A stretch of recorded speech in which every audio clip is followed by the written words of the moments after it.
브루클린의 어두운 골목에서 들려온 희미한 신음 한 줄기가 도시를 뒤흔들었습니다. 아무도 주목하지 않았던 작은 강아지 한 마리가 어떻게 진짜 자신의 가치를 증명했을까요?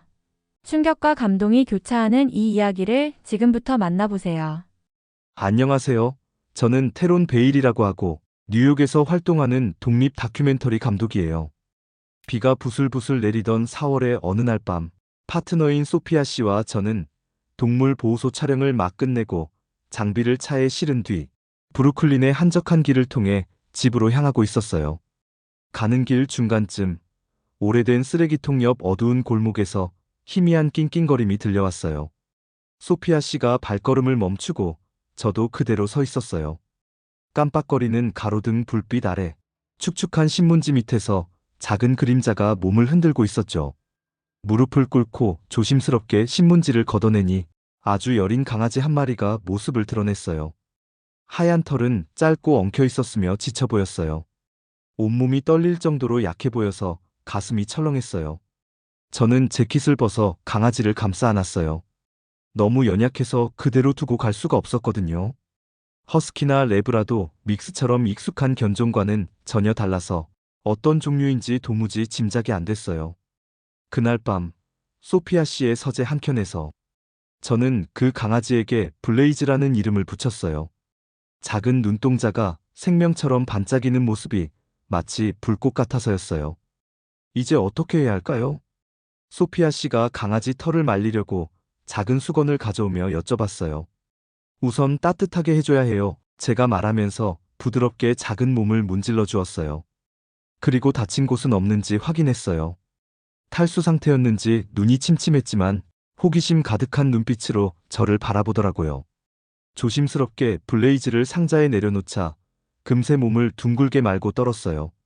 물과 음식도 준비해야겠어요. 제가 걱정스러운 목소리로 말했어요. 소피아 씨가 부엌으로 가자 저는 블레이즈 주변을 살폈어요. 목줄도 인식표도 아무것도 없었어요. 이 작은 생명이 어떻게 이 비 속에 버려졌을지, 엄마개는 어디 있을지 수많은 질문이 머릿속을 맴돌았어요. 잠시 뒤 소피아 씨가 얕은 물그릇과 잘게 찢은 닭고기를 가져왔어요. 블레이즈는 물을 조심스레 냄새 맡더니 한 모금씩 벌컥벌컥 들이켰어요. 닭고기는 배고팠는지 순식간에 먹어치웠어요. 내일 아침에 제일 먼저 동물병원에 데려가 봐야겠어요. 소피아 씨가 제 옆에 앉으며 제안했어요. 제가 동물보호소에서 본 버려진 반려견들의 슬픈 현실은 늘 남일 같았는데 이렇게 직접 마주하니 전혀 다른 느낌이었어요. 소피아 씨가 방으로 돌아가고 저는 블레이즈 상자 옆 소파에 앉아 가슴이 오르내리는 모습을 지켜봤어요. 비가 내리는 소리가 창문을 두드렸고 저는 이 밤이 얼마나 다를지 생각했어요. 몇 시간마다 깨서 블레이즈를 확인했지만 매번 밝아진 눈빛으로 저를 바라보는 블레이즈 덕분에 안도했어요. 아침이 밝아 창문 사이로 햇살이 스며들었을 때 블레이즈는 이미 한결 안정돼 보였어요. 제가 움직일 때마다 눈을 반짝이며 따라다녔죠. 우리는 블레이즈를 따뜻한 물로 살짝 씻겼어요. 더러웠던 털 밑에서 본래의 부드러운 황갈색 털이 드러났죠. 완전히 다른 강아지 같아요. 소피아 씨가 부드러운 타월로 말리며 감탄했어요. 우리는 작은 담요를 깐 케이지를 준비했어요. 블레이즈를 넣으며 제 가슴이 뭉클했어요. 제 마음속으론 이미 알고 있었어요. 비 오는 밤에 발견된 이 작은 친구가 생각보다 훨씬 큰 변화를 제 삶에 가져다 줄 거라는 것을요. 다음 날, 저는 지역 CCTV 영상을 확인하느라 분주했어요. 쓰레기통 옆 카메라에는 한 남자가 블레이즈를 버리고 돌아서는 모습이 찍혀 있었는데 나중에 온라인 애완동물 가게를 운영하는 브랜든 밀러 씨로 확인됐어요. 그는 블레이즈를 시바견 강아지라고 속여 판매하려 했지만 블레이즈의 털 색깔과 모습이 전혀 달랐죠. 블레이즈가 한국의 진돗개로 밝혀지자 상품성이 없다고 생각해버린 것이었어요. 사실 저는 그동안 진돗개 같은 한국 견종을 이국적이고 보살피기 어려운 개로만 생각했었어요. 그런데 블레이즈를 알게 된 뒤 제 생각이 완전히 바뀌었어요. 제가 진돗개를 그냥 외국 견종으로만 여겼던 건 큰 실수였어요. 소피아 씨는 진돗개가 충성심이 강하고 후각이 예민하기로 유명하다고 설명해 주었어요.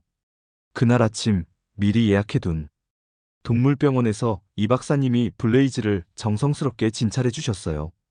영양 상태가 많이 안 좋지만 그 외에는 건강해요. 이 박사님은 작은 몸을 손가락으로 살살 만지시며 말씀하셨어요. 아마 8주쯤 돼 보이네요. 제가 진돗개라는 얘기를 꺼내자 이 박사님은 고개를 끄덕이셨어요. 뉴욕의 진돗개는 정말 희귀해요. 대부분 사람들은 한 번도 못 봤을 거예요.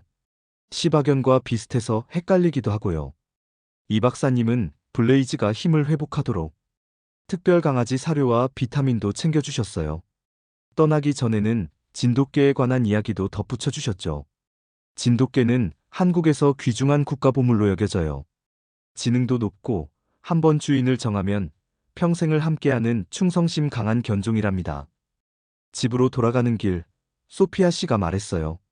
테론 씨, 제가 브랜든 밀러 씨 건으로 동물보호국에 연락해뒀어요. 그쪽에서 조사에 들어간다고 해요. 이미 비슷한 신고가 몇 건 있었대요. 저는 화가 치밀었어요. 소피아 씨도 분노를 감추지 못했어요. 저는 카메라를 들어 블레이즈를 촬영했어요. 아침 햇살에 털이 반짝이며 금빛으로 빛났죠. 뷰파인더 너머로 보이는 블레이즈의 모습에는 어린 나이와 상관없이 당당함이 묻어났어요. 이 이야기를 담아야겠다. 제가 결심하듯 말했어요. 블레이즈의 이야기뿐 아니라 잘못된 견종 정보와 유기 문제를 다뤄야 해. 소피아 씨가 미소 지으며 말했어요. 바로 그거예요. 개인적인 경험을 강력한 다큐로 만드는 게 당신이 제일 잘하는 일이죠. 소피아 씨가 연구실 일을 이어가는 동안 저는 촬영 장비를 설치했어요. 블레이즈는 호기심 가득한 눈으로 카메라를 기웃거리며 머리를 갸웃했어요. 너 스타 될 거야. 제가 농담하듯 말하자 블레이즈는 귀를 번쩍 세웠어요. 그날 오후 저는 지역 보호소에 있는 인연 있는 분들께 전화를 돌렸어요. 이야기를 들어보니 문제가 생각보다 더 컸어요. 인기 있는 견종으로 속여 판매된 뒤 그 견종이 아니라는 사실이 드러나면 많은 강아지가 유기되거나 보호소로 넘어간다는 거였어요. 다 돈 때문이죠. 브루클린 동물구조센터의 마리아 씨가 설명했어요. 유행하는 견종이 비싸게 팔리니까 판매자들은 동물의 생명은 상관없고 현금만 원해요. 저는 메모장에 모든 내용을 적어 내려갔어요. 새로운 다큐멘터리 구상안이 조금씩 구체화되는 순간이었어요. 블레이즈는 옆에서 가끔 눈만 뜨고 제 움직임을 살피다 다시 잠들곤 했어요. 저녁이 되자 소피아 씨가 진돗개에 관한 자료를 더 찾아 테이블 위에 펼쳐두었어요. 이걸 봐요. 소피아 씨가 한 기사를 가리켰어요. 진돗개는 한국에서 사냥개와 경비견으로 오랫동안 길러졌대요. 후각이 정말 뛰어나다고 해요. 저는 블레이즈가 커피 냄새에 반응했던 순간이 떠올랐어요. 그래서 블레이즈가 냄새에 예민했던 거구나. 맞아요. 소피아 씨가 고개를 끄덕였어요. 진돗개는 스스로 털을 정리할 만큼 청결하다고도 해요. 그날 밤 저는 다큐멘터리의 방향을 확실히 정했어요. 온라인 애완동물 판매 사기와 견종에 대한 편견 문제를 다룰 거예요. 블레이즈의 이야기를 통해 잘못된 정보를 바로잡고 진돗개의 진가도 알릴 작정이었어요. 결국 저는 블레이즈를 침대 위에 올려놓았어요. 그는 3번 돌고 자리를 잡더니 저를 향해 든든한 눈빛을 보냈어요. 이틀 만에 제 마음을 완전히 바꾼 작은 친구. 내일이면 우리 둘의 진짜 모험이 시작될 거예요. 며칠 뒤 소호의 타운하우스에서 촬영을 마친 뒤 숙소로 돌아가기 위해 어둑한 거리를 걷고 있었어요. 블레이즈는 제 옆을 살금살금 따라오며 인도에 늘어선 가게 간판과 포장마차 냄새를 탐색하듯 킁킁거렸죠. 저는 스마트폰 라이트로 주변을 비추며 촬영한 내용을 되새겼고 소피아 씨는 블레이즈의 반응을 예의주시하고 있었어요. 그때 블레이즈가 갑자기 발걸음을 멈추더니 귀를 번쩍 세웠어요. 저도 그 순간 무언가 이상하다는 직감을 느꼈죠. 블레이즈는 낮고 긴박한 으르렁 소리를 내며 등줄기의 털이 곤두서는 모습을 보였어요. 고개를 들어 바라보니 우리가 막 지나온 타운하우스 창문 너머로 흰 연기가 피어오르고 있었어요. 저는 가슴이 철렁 내려앉았어요. 블레이즈는 망설임 없이 앞으로 달려가 더 가까이서 살피려 했고 소피아 씨와 저는 재빨리 휴대폰으로 119에 신고했어요. 신고를 마치고 주위를 살필 때쯤 작은 불꽃이 연기 속에서 깜빡거리는 게 보였어요. 몇 분 뒤 도착한 소방관들이 진압 작업을 시작했고, 불은 전선 몇 인치 부근으로만 번진 채 빠르게 꺼졌어요. 그 순간 저는 블레이즈가 단순히 물건을 구한 게 아니라 사람들의 생명까지 구했을 수도 있다는 생각이 들어 몸이 떨렸어요. 어떻게 미리 알았을까요? 소피아 씨에게 물었어요. 진돗개들은 후각이 정말 뛰어나요. 소피아 씨가 조용히 대답했어요. 타는 플라스틱을 우리가 보기나 듣기 전에 감지했을 거예요. 다음 날 아침, 저는 소호 타운하우스 주인인 마틴 첸 씨에게 전화를 걸어 상황을 설명했어요. 마틴 첸 씨는 전기 문제에 화내기보다 블레이즈의 행동에 감탄했어요. 강아지가 제 집을 구했어요. 그가 신이 나서 말했어요. 몇 년째 낡은 배선을 고치려고 했는데 이 기회에 블레이즈를 꼭 만나고 싶어요. 그날 오후 마틴 첸 씨가 저희 아파트를 방문했어요. 블레이즈에게 감사 선물이라며 멋진 가죽 목줄을 가져오셨어요. 제 할머니께서 동물이 위험을 먼저 감지한다고 늘 말씀하셨죠. 마틴 첸 씨가 블레이즈에게 새 목줄을 걸어주며 말했어요. 전 반신반의했는데 이제야 믿겠어요. 마틴 첸 씨가 소피아 씨와 건물의 배선 문제를 이야기할 때 저는 블레이즈가 방문객을 관찰하는 모습을 지켜봤어요. 작은 눈빛이 모든 움직임과 제스처를 읽는 듯 했어요. 다음 날 저는 신선한 공기를 쐬게 해주려고 블레이즈를 근처 공원으로 데려갔어요. 산책길을 걷다 한 무리의 사람들이 다가와 물었어요. 이 개는 무슨 견종인가요? 정말 예쁘네요. 한국 진돗개예요. 제가 답했어요. 진돗개라는 말을 하며 왠지 모르게 자부심이 느껴졌어요. 불과 몇 주 전만 해도 저는 진돗개를 전혀 몰랐으니까요. 한 아주머니가 몸을 숙여 블레이즈에게 손을 내밀었어요. 들어본 적이 없는데 똑똑해 보여요. 그렇죠? 제가 타운하우스 사건을 이야기했어요. 사람들이 알기 전에 위험을 감지했어요. 블레이즈의 영웅 소식은 빠르게 퍼졌어요. 아파트에 돌아오니 지역 뉴스 채널 기자에게서 인터뷰 제의 메일이 와 있었어요. 소피아 씨는 다음 날 인터뷰 준비를 도와주었어요. 진돗개의 지능과 충성심을 강조하며 블레이즈가 버려졌었다는 점도 꼭 언급하자고 제안했어요. 한편 그날 화재 소식이 퍼지자 저희 SNS에는 영웅 블레이즈 해시태그가 순식간에 퍼지며 폭발적인 반응을 얻었어요. 한때 버려진 강아지가 이 도시에선 작은 영웅이 된 거였어요. 소피아 씨 동료 연구자분들은 블레이즈의 능력에 대한 논문 발표를 부탁했어요. 진돗개의 예민한 후각이 연기 냄새를 감지하는 모습을 보고 모두 놀라워했죠. 그 다음 며칠 동안 블레이즈와 저는 여러 소방서를 돌며 촬영을 했어요. 소방관분들이 화재 경보와 소방훈련을 시연하는 모습을 담는 동안 블레이즈는 맞춤형 캐리어 안에서 조용히 낮잠을 잤어요. 첫 번째 TV 인터뷰는 수요일 아침으로 잡혔어요. 전날 밤 한숨도 못 잤지만 블레이즈는 평소처럼 차분했어요. 소피아 씨가 특별히 목욕시켜준 덕분에 황갈색과 흰색 털이 반짝거렸죠. 스튜디오는 정신없이 바빴어요.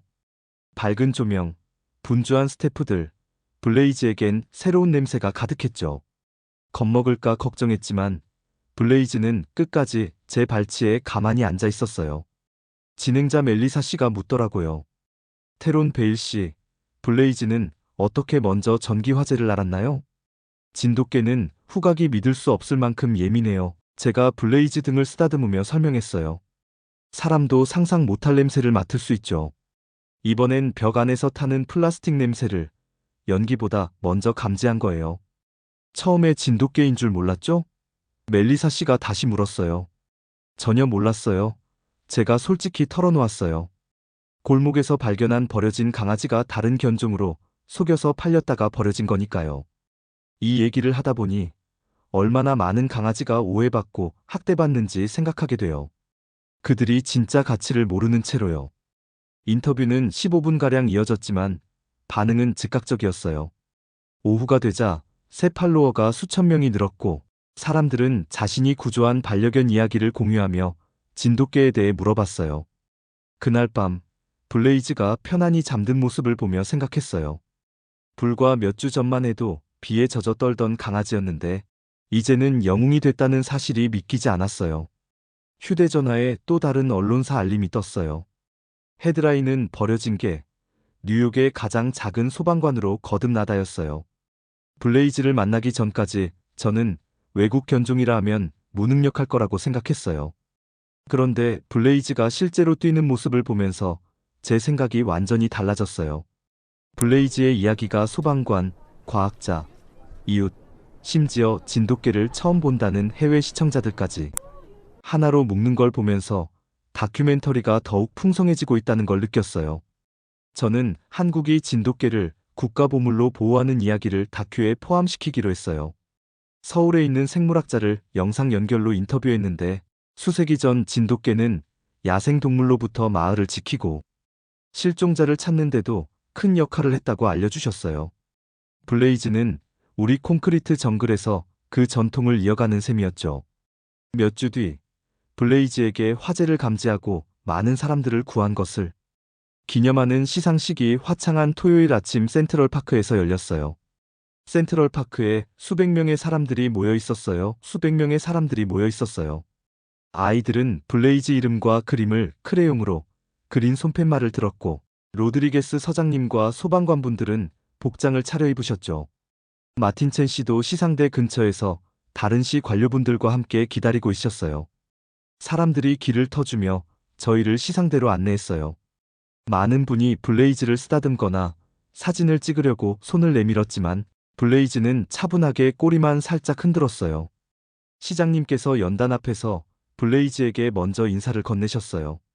오늘 우리는 특별한 개 한 마리와 특별한 이야기를 기립니다. 시장의 말씀을 들으며 저는 제 여정을 떠올렸어요.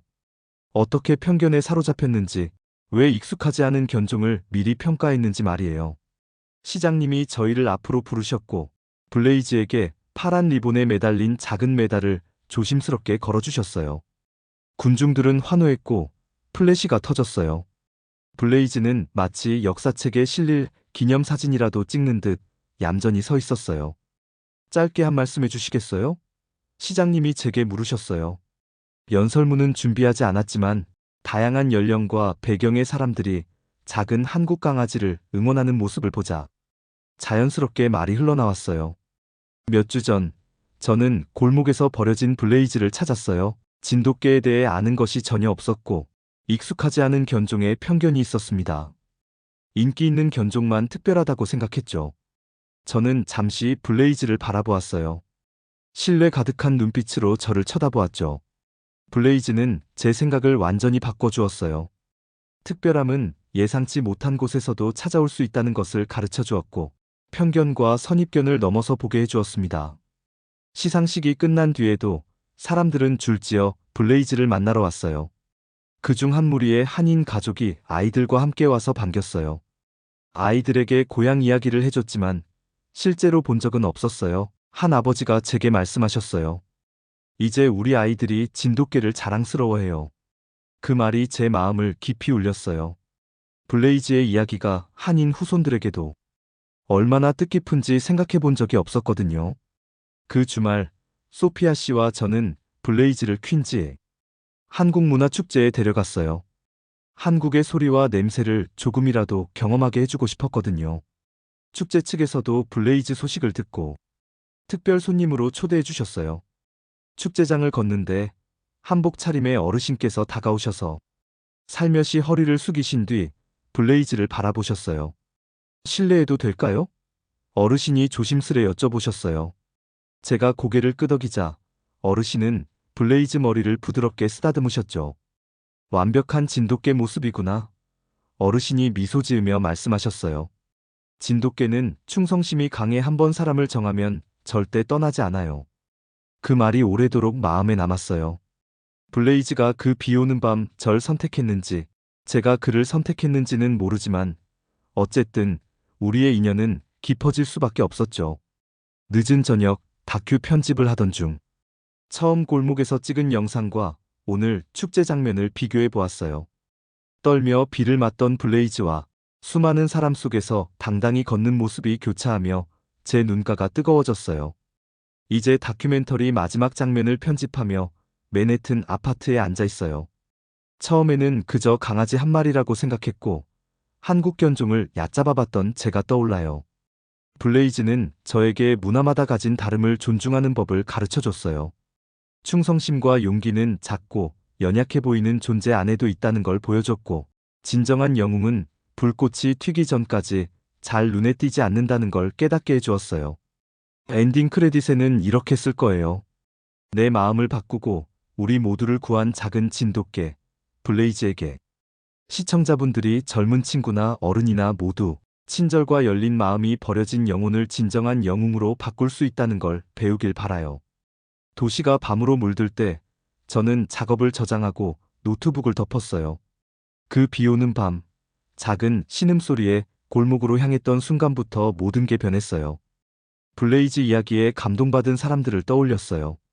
견종을 다르게 보게 된 소방관들, 자랑스러워한 한인 가족들, 모든 문화를 존중하는 법을 배우는 아이들, 그리고 무엇보다 저 자신. 편협한 시선을 벗어나게 해줬어요. 다큐멘터리는 다음 달 브루클린 작은 극장에서 초연할 예정이에요. 이후 전 세계 영화제에서도 상영된대요. 하지만 어디를 가든 가장 중요한 관객은 맨 앞줄에 앉아있을 작은 개, 블레이즈일 거예요. 오늘의 사연 어떠셨나요? 오늘 이야기가 재밌으셨다면 구독과 좋아요를 부탁드립니다. 시청해주셔서 감사합니다.